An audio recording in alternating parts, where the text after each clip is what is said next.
Hello everyone, welcome to our channel simple classes. आप सभी लोगों का बेहद बेहद स्वागत है। दोस्तों, अभी रिसेंटली यूपीएससी यूपीपीएससी दोनों ही कमीशंस ने अपनी प्रीलिम्स की डेट डिक्लेयर कर दी है। तो अब सीसैट पे फोकस करने का टाइम आ चुका है। अभी रिसेंटली जब रिजल्ट भी डिक्लेयर किया गया था, ये देखा गया बहुत सारे लोग डिस्क्वालीफाई हो गए क्योंकि उनके सीसैट की जो बेसिक क्वालिफाइंग मार्क्स की क्राइटेरिया है वो पूरी नहीं हुई। अब सीसैट 200 नंबर का पेपर होता है, आपको उसमें 33% लाना जरूरी है। अदरवाइज जो आपका दूसरा पेपर है जनरल स्टडीज का पेपर 1, उसकी चेकिंग ही नहीं हो। इस बात से भी हमें पता चलता है कि सीसैट पे देखो बहुत ज्यादा टाइम नहीं देना है, बट पूरी तरह इग्नोर भी नहीं कर सकते।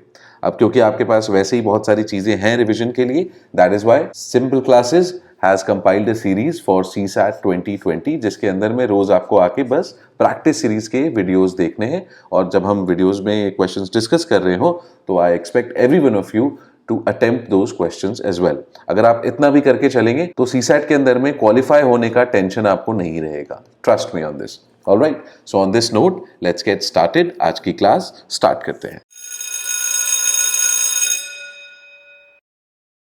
सो फ्रेंड्स, पहला क्वेश्चन है नंबर सिस्टम के ऊपर।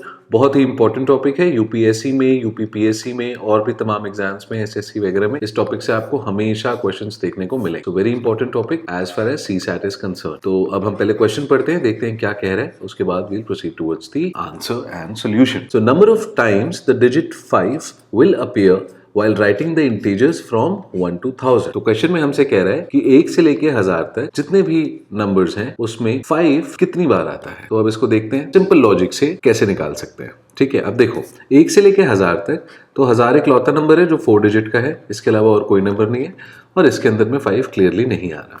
तो जितने भी हैं वो सारे के सारे 1 डिजिट, डबल और ट्रिपल डिजिट्स हैं। तो इसका मतलब 5 जो है या तो वंस की पोजीशन में आएगा या टेंस की पोजीशन में आएगा या फिर हंड्रेड्स की पोजीशन में आएगा। तीनों के लिए हमें वो नंबर क्या है ये कैलकुलेट करेंगे and in the end we'll add them up to get the answer. Is that clear? Question समझ में आ रहा है सबको? देखो, अगर नहीं समझ में आ रहा है तो आई रिक्वेस्ट कि आप इसको अभी पॉज करो और वापस जाके एक बार देख लो। ठीक है, तो चलो अब सोल्यूशन की तरफ बढ़ते हैं। कैसे निकालेंगे हम इसे? हम तीनों के लिए अलग अलग नंबर्स कैलकुलेट करेंगे, उसके बाद हम उसको ऐड करके फाइनल आंसर निकालेंगे। तो सबसे पहले केस में हम वंस पे 5 कितनी बार आ रहा है, वंस पोजीशन पे 5 कितनी बार आ रहा है नंबर्स में, वो कैलकुलेट। 1 से लेके 10 तक वंस पोजीशन पे 5 कितनी बार आएगा? एक बार आएगा। 11 से लेके 20 तक कितनी बार आएगा? फिर से एक बार ही आएगा। तो 5, 15, 25, 35, 45, 55 इस तरीके से चले गए। राइट, सो 91 से इसी तरीके से हम कह सकते हैं कि 100 तक के बीच में 5 एक बार आएगा। तो अगर हम इन सबको टोटल कर दें तो 1 से लेके 100 तक 5 कितनी बार आएगा वंस पोजीशन पे? After adding all these we will get 10। तो 1 से लेके 10 तक वंस पोजीशन पे 5 10 बार ही आएगा। ठीक है, यहां तक क्लियर है? 1 to 100 के बीच में 5 वंस पोजीशन पे, 5 वंस प्लेस पे 10 बार ही आएगा। ठीक इसी तरीके से 101 से लेके 200 तक के बीच में 5 जो है वो फिर से 10 बार ही आएगा।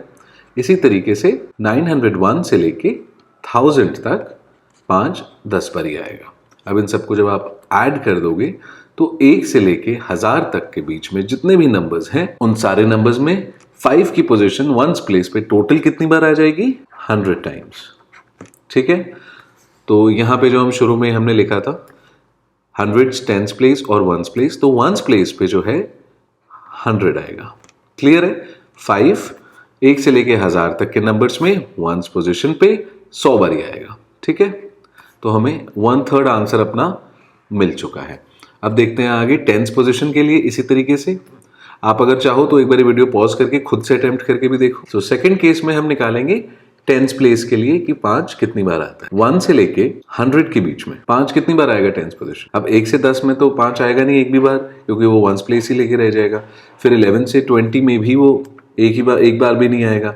तो 1 से लेके 100 के बीच में 5 टेंस पोजीशन पे कब आएगा? जब 50s का ब्रैकेट शुरू होगा। तो 50 से लेके 59 तक वो टेंस पोजीशन ऑक्यूपाई कर रहा है। तो 1 से लेके 100 के बीच में टोटल कितनी बार आएगा? 5 10 टाइम्स। 50, 51, 52 से लेके 59 तक। क्लियर है? इसी तरीके से 101 से लेके 200 के बीच में 5 कितनी बार आएगा? फिर से 10 बार ही आएगा। कब आएगा बताओ? 150 से लेके 159 तक। क्लियर है? Everyone is with me?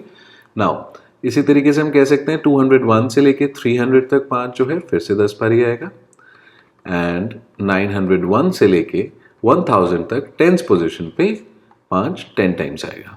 इस सबको अगर आप टोटल कर दोगे तो आपको क्या निकल के मिलेगा? 1 से लेके 100 तक 5 at the place of 10th position, total 100 times आएगा। तो आंसर का जो सेकेंड पार्ट है वो हमें यहां से मिल जाता है। तो 10th पोजीशन के लिए भी 100 टाइम्स आएगा। अब देखो लास्ट लेग की तरफ बढ़ते हैं। अब हमें पता चलेगा 100s पे 5 एज अ डिजिट की पोजीशन कितनी बार होगी, कितने केसेस में। सो थर्ड केस है 100s पोजीशन के लिए, ठीक है। अब देखो 1 से लेके 100 तक 5 100s पोजीशन पे कितनी बार आएगा? एक भी बार नहीं आएगा। ठीक इसी तरीके से 101 से लेके 200 तक भी नहीं आएगा। कब आएगा? जब 500 का स्टार्ट होगा ब्रैकेट।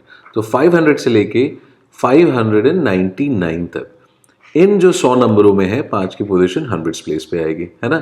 तो कितनी बार आएगा यहाँ पे? 100 बार ही। उसके बाद फिर से जब 601 से लेके 700 उसके बीच में नहीं आएगा, and so on and so fourth. तो 901 से 1000 के बीच में भी एक भी बार नहीं आएगा। आप इन सबको ऐड करोगे तो आपको वो सारे नंबर्स मिल जाएंगे जिनमें 5 100s पोजीशन पे आए हैं। तो इसका टोटल कितना होगा? 100। This is the third part of the answer. तो 100s पोजीशन पे 5 कितनी बार आएगा? 100 बारी। 10th पोजीशन पे कितनी आएगा? फिर से 100। और 1st पोजीशन पे कितनी बार आएगा? 100। तो in total 300 is the answer to this question, यानी कि 300 बारी digit 5 will appear while writing the integers from 1 to 100। तो देखिए हमने यहाँ पे सिंपल लॉजिक यूज करते हुए we have found the answer. इसी तरीके से आपको सीसैट के सारे सवाल करने अच्छी तरीके से समझते हुए क्या पूछा जा रहा है, आप सिंपल तरीके से उसको स्क्रैच से आप सॉल्व करते जाए, you will be reaching the answer. Alright, so the answer to this question is C 300। गलत मार्क नहीं करना है, ये सबसे इंपॉर्टेंट पार्ट है। Now let's move on to the next question. तो दोस्तों अगला क्वेश्चन है क्यूब के ऊपर, a very very important concept as a whole. हम अलग से भी इसके ऊपर वीडियो बनाएंगे for you to better understand this. इस तरीके के क्वेश्चंस आपको यूपीपीएससी, यूपीएससी तमाम जो भी एग्जाम्स हैं उसके सीसैट सेक्शन में हर साल ऑलमोस्ट विदाउट फेल मिलेंगे ही मिलेंगे। अ very very important concept, please ध्यान देना। यहाँ पे डिटेल में समझेंगे क्या है क्या नहीं है। वेरी इंपॉर्टेंट क्वेश्चन, इसको ध्यान से पढ़ो पहले and then we start solving it. तो पार्ट्स में पढ़ते हैं इसको समझने के लिए अच्छे से। A solid cube is painted yellow, blue and black. तो 3 कलर्स में जो है इस क्यूब को, यहाँ पे मैंने आपको एक फिगर बना के भी दिखाया है ताकि थोड़ा क्लियर हो। इसको पेंट किया जाता है 3 कलर्स में। कौन कौन से कलर्स हैं? Yellow, blue and black. अब देखो यहाँ पे आपको एक और चीज समझ में आएगी कि कई बार कंफ्यूज करने के लिए किस तरीके से इररेलेवेंट इन्फॉर्मेशन भी देते हैं, यानी कि उस इन्फॉर्मेशन की, उस डेटा की आपको आंसर निकालने के लिए जरूरत नहीं है, बट फिर भी आपको कंफ्यूज करने के लिए, क्वेश्चन को थोड़ा सा और डिफिकल्ट बनाने के लिए इस तरीके से किया जाता है। अब देखिए यहाँ पे बताया हमें कि 3 कलर्स में इस क्यूब को पेंट किया है सच दैट ऑपोजिट फेसेस, यानी कि जैसे मान लो अगर जो पहला फेस है जो आपकी स्क्रीन को फेस कर रहा है, इसको हम F1 मान लें। इसके ठीक पीछे, ठीक ऑपोजिट जो फेस है उसको हम मान लेते हैं F2। तो ये दोनों जो फेसेस हैं ये opposite faces. Now what he is saying about the opposite faces? Opposite faces are of same colour. ठीक है, तो 3 कलर्स हैं, तो 3 पेयर में एक तरीके से इस क्यूब को पेंट किया गया है। तो अगर मान लो F1 जो फेस है it is coloured in black, तो F2 जो फेस होगा वो भी ब्लैक में ही कलर्ड होगा। क्लियर है यहाँ तक क्वेश्चन का मतलब? Now what happens next? The cube is then cut into 36 cubes.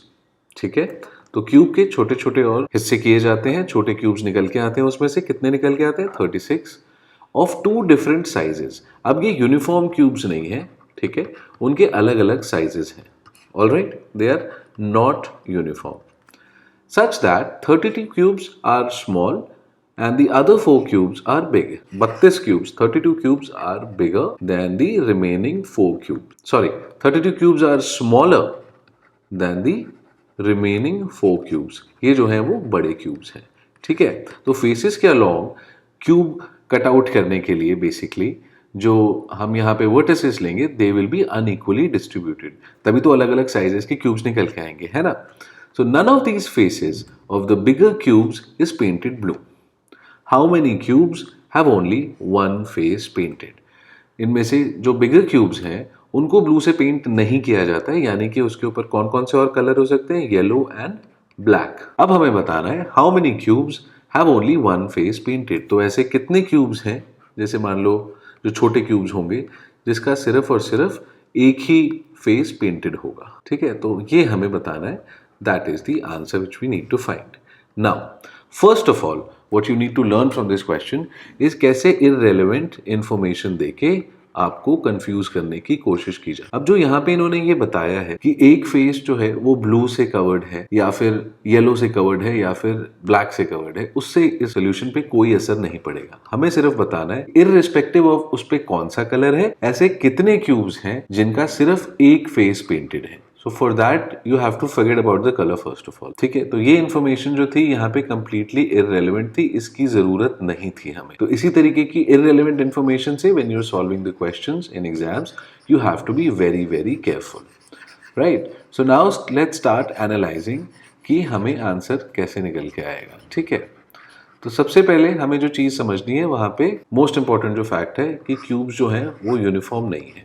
ठीक है, 32 क्यूब अलग साइजेस के हैं, वो छोटे हैं, और बाकी जो 4 क्यूब्स हैं they are bigger in size. First of all 32 cube कैसे निकलेंगे? ये जो आपको यहाँ पे वर्टेक्स दिख रही है, लाइन दिख रही है, मान लीजिए इस पॉइंट को हम ए मान लेते हैं, this is B, A and B. Now along this edge 4 points of division है which will divide the cubes further.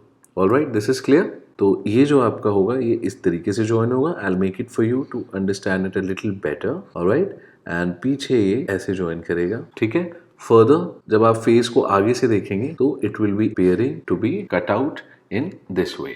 So in total अगर आप देखो ए बी जो एज है इसके अलोंग ऐसे कितने क्यूब्स निकल के आएंगे F1 फेस के लिए? बताइए, 1 2 3 4, 4x4 का है, सीधा सीधा 16।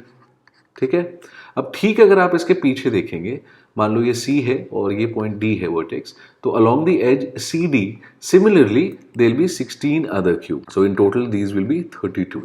तो ये जो 32 cubes हैं, these are the cubes which have come out of the one large cube itself along with 4 other bigger cubes। अब वो कैसे निकलेगा वो देखो, यहाँ पे देखते हैं, समझते हैं कहाँ से निकलेंगे। अब AD जो आप देख रहे हैं इसके along जो एज है वो इस क्यूब को कुछ इस तरीके से डिवाइड करेगा। तो ये जो आपके क्यूब्स निकल के आएंगे when cut, तो ये 4 बड़े क्यूब्स होंगे, 1 2, और इस तरफ AD जो एज है उसकी तरफ तीसरा और चौथा क्यूब आएगा। क्लियर है? ठीक इसी के पीछे एक और, जैसा हम ए बी एज के अलोंग देख रहे हैं, एक लेयर होगी जिसके अंदर में वापस से 16 क्यूब्स निकलेंगे। Now you can imagine how this cube will be. Pause करके देख लो, अगर समझ नहीं आ रहा है कोशिश करो। It's quite simple actually, but it is important to understand. So we have a total of 32 cubes which are small and 4 bigger cubes जो बीच में है, इन दोनों के बीच में सैंडविच्ड है एक तरीके से। तो पहला ये जो 16 क्यूब्स है इसमें है, या मैं आपको टॉप व्यू एक तरीके से एक्सप्लेन करने की कोशिश कर रहा हूँ। तो 1 2 3 4 इधर निकल के आएंगे इस एज पे, सिमिलरली यहाँ आएंगे और यहाँ पे 2 बड़े क्यूब्स होंगे और 2 बड़े क्यूब्स इनके नीचे होंगे। So this is how the cube is gonna look like as per the information given in the question. Now we have to find out कि ऐसे कितने फेसेस होंगे जिनका सिर्फ एक साइड, ऐसे कितने क्यूब्स होंगे सॉरी जिनका सिर्फ एक फेस पेंटेड होगा। ऑलराइट, तो अब देखो जो हमारा ए और बी का एज है दिस वन हियर, तो इसके अंदर में जो फर्स्ट रो है दिस वन, और जो यहाँ पे रो आएगी इसमें जितने भी क्यूब्स होंगे ये तो इनके 2 से ज्यादा फेसेस पेंटेड है। एक तो ये वाला फेस होगा एंड एक सामने वाला फेस होगा जो आपको आगे से दिख रहा है। तो ये तो इंक्लूड हम कर नहीं सकते as part of the answer. तो इसमें कौन कौन से ऐसे फेसेस होंगे? 1 2 3 4। ये जो 4 क्यूब्स होंगे बीच में, इनका सिर्फ एक ही फेस पेंटेड होगा। ठीक है, तो पहला वाला जो फेस है लाइक F1 के अंदर में, इसके अंदर आपको ऐसे कितने क्यूब्स मिलेंगे? 4, जिनका फेस पेंटेड है, सिर्फ एक फेस पेंटेड है, राइट। एंड जो इसके ठीक पीछे वाला साइड होगा, पीछे वाला फेस होगा bang opposite which is F2, इसके अंदर में भी similarly there will be 4 such cubes जिनका सिर्फ एक फेस पेंटेड होगा। Now if you look at BC edge, along the BC edge अब 2 क्यूब्स आपको दिखेंगे जो लास्ट में है। यहाँ पे देखिए 3 रोज हैं, कैन यू इमेजिन? मैं देखिए ज़्यादा कलर्स यूज़ करूँगा तो और कंफ्यूजिंग होता जाएगा figure. I will try and make it for you. So they will be basically 3 lines dividing this face. पहली लाइन में कितने होंगे? First, second, third and fourth, ये 4 क्यूब्स होंगे जो इसके साथ अपना एज शेयर करेंगे and they will be painted on 2 faces. Alright, जो बाकी 2 फेस होंगे वो अंदर की तरफ होंगे, तो फिर वो ऑब्वियसली पेंट नहीं हो पाएंगे कलर से। जो सेकेंड रो है उसके अंदर में 2 ब्लॉक्स हैं, 1 एंड 2। ये जो फेसेस होंगे ऑफ द बिगर ब्लॉक्स, जो 4 बड़े हैं क्यूब्स, उनका जो ये फेस होगा ये सिर्फ पेंटेड होगा, अंदर वाले उनके पेंट नहीं होगा। तो ये जो 2 होंगे और उसके अलावा इसमें के अंदर में भी you will find all the 4 cubes which are the smaller cubes painted on 2 sides. Clear है? तो ये जो फर्स्ट आपका फेस है, first, second, third, fourth, and right opposite to this face which is say face F2, उसके अंदर में जो 4 क्यूब्स होंगे, सिर्फ यही 8 ऐसे क्यूब्स होंगे जिनका एक फेस पेंटेड है। ये बात समझ में आ रही है आपको? ऊपर का टॉप का है, मान लो ADCB, ये वाला जो फेस है, इसके जितने भी क्यूब्स होंगे ये सारे 2 तरीके से पेंटेड हैं। क्लियर है? जो पहली वाली रो है वो इसके साथ एज शेयर कर रही है, इसलिए 2 तरीके से है। जो बीच वाली है नीचे से पेंटेड होगी क्योंकि वो बड़े क्यूब्स हैं, तो 2 साइड्स उसके हमेशा पेंटेड होंगे। ठीक है, तो सिर्फ ऐसे 8 क्यूब्स ऐसे हैं जिनका एक फेस पेंट होगा, राइट? और बाकी के जितने भी क्यूब्स होंगे या तो उनके 2 फेस पेंट होंगे, और जो कॉर्नर, जो वर्टिसेस पे क्यूब्स हैं, उनके 3 फेसेस पेंटेड होंगे। अब देखिए यहाँ पे कौन से कलर से वो फेस पेंटेड है, दैट इज नॉट इम्पोर्टेंट। तो जो भी इंफॉर्मेशन हमें उससे रिलेटेड दी हुई है क्वेश्चन में, that is only to make the question look a little difficult, a little confusing. ठीक है, तो आई होप आपको क्लियर हो गया होगा। See cubes is a very very important topic, इससे आपको हमेशा क्वेश्चन एग्जाम्स में देखने को मिलते ही हैं, तो इसे अवॉइड मत करो। अभी भी टाइम है, you can prepare such topic ताकि कोई भी आपसे एग्जाम में सिली मिस्टेक, गलती ना हो। चलो अब अगला क्वेश्चन देखते हैं। तो देखो इस क्वेश्चन में भी हमें कुछ अननेसेसरी इंफॉर्मेशन दी है। So first let's read the question, उसके बाद उसका आंसर निकालते हैं भाई। A and B are 2 heavy steel blocks. तो A इसको मान लेते हैं एक ब्लॉक हमारा ऐसे रखा हुआ है which is A and B is another block. ठीक है, अभी हमें पता नहीं है कौन सा इक्वल है अनइक्वल है, तो मैं अभी रैंडमली बना रहा हूँ। Let's see, let's find out. If B is placed on top of A, तो B को उठा के A के ऊपर रख दिया जाता है, तो होता क्या है उसकी वजह से? द वेट इंक्रीजेस, वेट बढ़ जाता है ऑब्वियसली। अब ये अकेले पहले इंडिविजुअली रखे हुए, एक को उठा के दूसरे पे डालोगे तो टोटल वेट आपका इंक्रीज हो ही जाएगा। कितना इंक्रीज होता है टोटल वेट? 60%। ठीक है, तो जब हम B जो ब्लॉक है उसको A के ऊपर डालते हैं, तो जो टोटल वेट है, तो मान लो this is block A and on top of this we keep another bigger block से which is B and the total weight there by, मान लो ये कोई वेइंग स्केल है, ठीक है, इसमें जो भी वेट दिखा रहा है that increases by 60%। Question clear है यहाँ तक? नाउ हाउ मच वेट, कितना weight will get reduced with respect to the total weight of A and B। ठीक है, तो वो कह रहे हैं कितना वेट A और B का मिला के जो वेट है वो कितने वेट से कम होगा इफ, क्या कंडीशन है? If B is removed from top of A। तो हुआ क्या है यहाँ पे? पहले हमने केस 1 में जो पहले सिचुएशन थी, B को हमने उठा के A के ऊपर रखा, टोटल वेट बढ़ गया 60% से। अब कह रहे हैं जब B को हम वापस A से हटा देंगे, will remove from the top of A, तो अब वेट कितना कम हो जाएगा, और किसके रिस्पेक्ट में बताना है हमें? A प्लस B के कंबाइंड वेट के रिस्पेक्ट में। तो ये जो पूरी कहानी की है दोनों, ये दोस्तों ये सिर्फ कंफ्यूज करने के लिए की है। ये एक परसेंटेज का सिंपल सा क्वेश्चन है, ठीक है। ये देखने में थोड़ा कॉम्प्लिकेटेड लग रहा है, बट अभी मैं आपको करके दिखाता हूँ। अब देखिए परसेंटेज का क्वेश्चन है, यहाँ पे कह क्या रहा है? A के ऊपर आपने B डाला, टोटल वेट बढ़ गया। तो अब मान लेते हैं A का वेट जो है 100 है, यूनिट कुछ भी हो, 100 ग्राम्स मान लो, किलो मान लो, नॉट इम्पॉर्टेंट। ऑलराइट, अब ऐसे देखो परसेंटेज का जब भी क्वेश्चन है तो सबसे पहले आप अजम्पशन के थ्रू उसको सॉल्व करने की कोशिश करो, क्योंकि real numbers, real values involve है नहीं, सारी वैल्यूज प्रोपोर्शंस में इंक्रीज या फिर जो भी डिक्रीज कर रही है, तो it becomes very easy to solve the question through assumption. तो मान लेते हैं A का वेट 100 ग्राम्स है या 100 kg, अब उसके ऊपर हमने B का डाल दिया वेट, ठीक है। तो उसकी वजह से हुआ क्या? 60% इंक्रीज हो गया वेट टोटल। तो क्या हुआ है? 100 प्लस 60% इंक्रीज, और किस में? 100 में ही। सिंपल है, 100 A का वेट था, B को डाला, उसकी वजह से 60% का वेट इंक्रीज हो गया। किस में इंक्रीज हो गया? जो A का ऑलरेडी वेट था। क्लियर है? So this, what will this become? 60% of 100 is basically 60. A का वेट था 100, so this total A plus B will become 160. ठीक है, तो A plus B combined weight is 160. अगर हमने A का वेट जो है वो 100 अज्यूम किया हुआ है। यहाँ तक क्लियर है?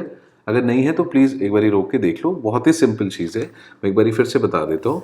A का वेट मान लिया, हमने 100, उसमें B का वेट ऐड किया, जब B को हमने A के ऊपर रखा, उसकी वजह से 60% का यहाँ पे इंक्रीज हो गया, तो टोटल 100 60% इंक्रीज के बाद 160 बन गया। तो A और B का कंबाइंड जो है वो वेट हो गया 160, where A is 100 as per our assumption. अब इसमें क्या हुआ? सेकंड कंडीशन क्या दी हुई है? अब B को जब हम वापस हटा देते हैं तो इसमें कितना डिक्रीज होता है? तो सिंपल है, अब अगर 100 में आप 20% बढ़ाओगे तो 120 बनेगा, बट 120 से वापस 100 आने के लिए क्या सिर्फ 20% डिक्रीज करोगे? नहीं। तो वही कंसेप्ट यहाँ पे है। अब now how much is the decrease? 60। कितने पे है? बेस चेंज हो गया 160। परसेंटेज का सवाल हो, प्रॉफिट एंड लॉस का सवाल हो, जितने भी रेशियो रिलेटेड जो भी ऑपरेशंस होते हैं उसमें बस आपको ये चीज देख के रखनी है कि बेस क्या है। अगर ये आपके पकड़ में है, आपसे क्वेश्चंस गलत नहीं होंगे। तो कितने का डिक्रीज हुआ बी को हटाने की वजह से? 60। क्यों? क्योंकि a प्लस बी 160 है, a 100 है तो b 60 है। ठीक है, तो न्यूमरेटर में आएगा b का वेट 60 अपॉन जो उनका कंबाइंड वेट है। क्यों कंबाइंड वेट लिया? क्योंकि क्वेश्चन में हमें बताना है how much weight will reduce with respect to the total weight. ठीक है, तो टोटल वेट इज 160, तो डिनोमिनेटर में आएगा 160 राइट इनटू 100। क्यों? क्योंकि परसेंटेज में हमें आंसर देना है। सिंपल है। तो ये आपको सिंप्लीफाई कर लो। 2 3 6, 8 16, 1/8 इज हाउ मच? 12.5%, राइट। या आप देखो याद कर लो, यहाँ पे ऐसे सिंप्लीफिकेशन में आपको इंपॉर्टेंट हेल्प होती है ना। So this into 3 times will give you 12 3 36, 0.5 into 3 1.5, 37.5%. So this is your answer. समझ में आया आप लोगों को? अब देखो कितना घुमाने फिराने के लिए, आदमी को कंफ्यूज करने के लिए, इन्होंने टहलाने के लिए कितने सारी फालतू की डिटेल देते हैं लोग, ताकि आप एक अलग ट्रैक पे ही निकल जाओ। तो सिंपल सा क्वेश्चन है परसेंटेज का। हमें बताना था कि भाई एक ए में किसी का वेट पहले ऐड किया और फिर वापस जब हटा दिया तो फिर कितना परसेंट डिक्रीज हुआ। तो द आंसर इज 37.5, यानी कि सही answer out of these options is D option 37.5। Now let's move on to the next question. So friends, next question बहुत ही इंपॉर्टेंट है। हर एग्जाम में दिखेगा आपको, सीसैट का हो, एसएससी का हो, जितने भी क्वांटिटेटिव एप्टीट्यूड को टेस्ट करने वाले एग्जाम्स हैं, आपको इस तरीके के क्वेश्चन वेन डायग्राम बेस्ड मिलेंगे ही मिलेंगे, बहुत जरूरी है। ठीक है, इनफैक्ट ये जो क्वेश्चन भी है यूपीएससी में आया हुआ है ऑलरेडी।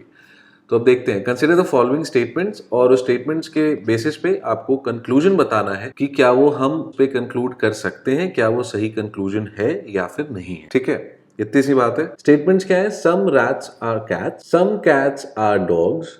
तो अब देखो इन दोनों स्टेटमेंट के बीच में व्हेन पॉसिबल है, व्हेन डायग्राम बनाना पॉसिबल है, क्योंकि ये रैट्स, कैट्स और कैट्स और डॉग्स, तो इन तीनों का आपस में एक इनडायरेक्ट रिलेशन स्टैब्लिश होता है।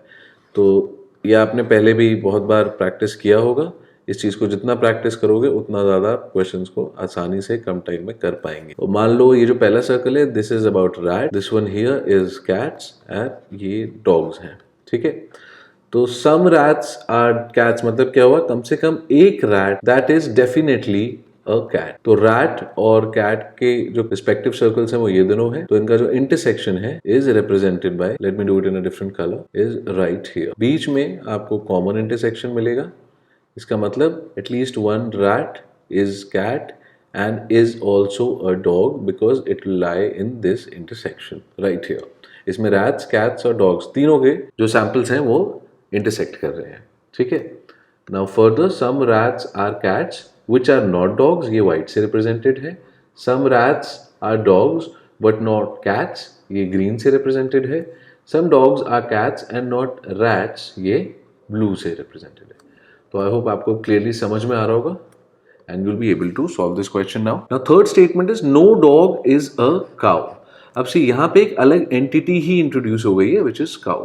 तो काउ को अब हम एग्जिस्टिंग वेन डायग्राम जो हमने यहाँ पे रैट, कैट्स और डॉग्स का बनाया है based on first two statements, cow को हम इसमें फिट इन नहीं कर सकते, वो एक अलग एंटिटी है। तो ये स्टेटमेंट जो है वो हम सेपरेट लेके चलेंगे। Alright, now what are the conclusions, उसको समझते हैं और फिर पता लगाते हैं कौन सा कंक्लूजन सही है and let's answer the question. पहला conclusion, no cow is a cat. अब देखिए, काउ और कैट के बारे में एक ही कंक्लूजन है। अब इस वेन डायग्राम में कैट तो है लेकिन काउ नहीं है, क्योंकि उनके बीच में कोई रिलेशनशिप हमें स्टेटमेंट से नहीं मिला। काउ के रिगार्डिंग एक ही स्टेटमेंट है और वो है डॉग से रिलेटेड। तो जाहिर सी बात है पहला कंक्लूजन इज कंप्लीटली बेसलेस, तो ये गलत है। ठीक है, next, no dog is a rat. No dog is a rat. Statements में डॉग्स के बारे में हमें दो स्टेटमेंट मिले, ठीक है, और उनका रिलेशनशिप कैट्स और काउ से ही था। तो एक भी डॉग ऐसा नहीं है जो रैट है, ये अपने आप में गलत है। ये हमें वेन डायग्राम से भी पता चल रहा है कि at least one dog is definitely a rat. Second statement, no dog is a rat, is straight away incorrect. Now the third conclusion, some cats are rats. Some मतलब क्या होता है? At least one. तो at least one cat is there जो rat है।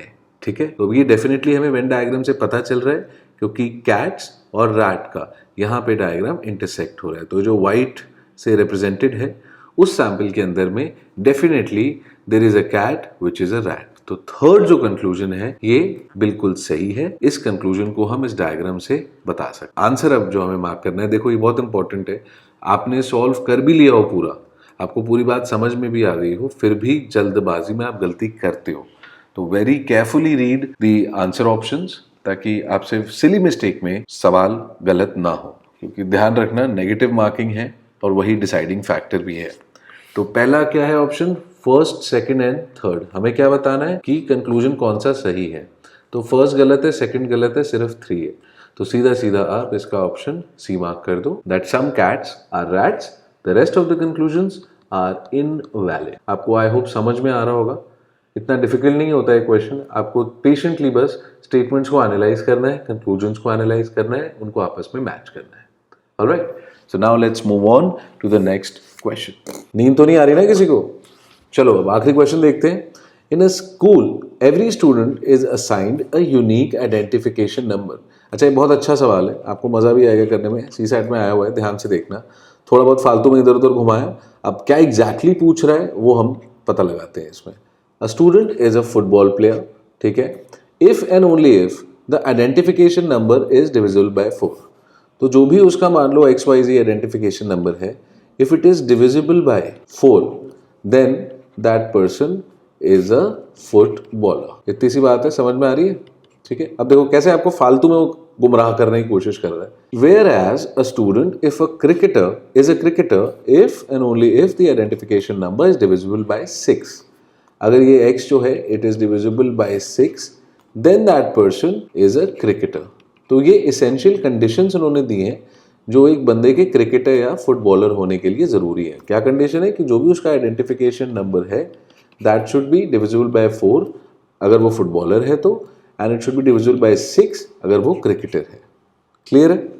अब पूछ क्या रहा है, if every number from 1 to 100, 1 से लेके 100 तक जितने भी नंबर्स हैं, all of them is assigned to a student, मतलब किसी न किसी स्टूडेंट को वो असाइंड है 1 से लेके 100 number, then how many of them play cricket as well as football.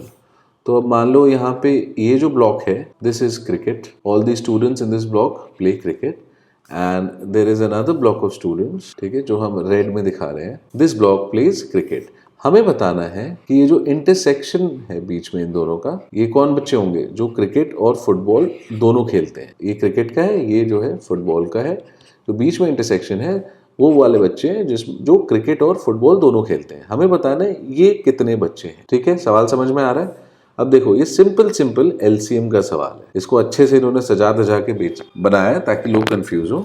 Simple आपका LCM का कंसेप्ट लगेगा। क्या लगेगा? हमें बेसिकली ये निकालना है नंबर कि जो क्रिकेट और फुटबॉल दोनों खेलते हो।